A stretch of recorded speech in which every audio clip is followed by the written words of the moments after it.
আমার আনারস বাগান, আনারস বাগান আছে,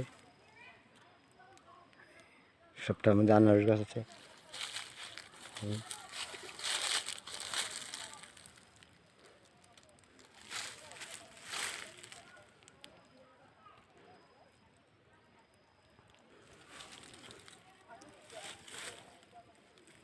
এখন পেয়ে গেলাম একটা আনারস, এটাকে আমি নিয়ে নেব বাড়িতে। পেকে গেছে মোটামুটি।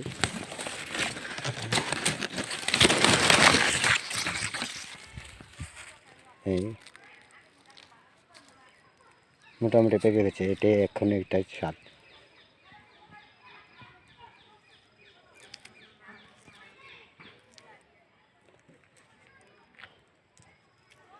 এটা কাটবো, ছোলাবো, খাবো, আর একটা ভিডিও বানিয়ে দেখাবো, নেক্সট ভিডিওতে দেখাবো।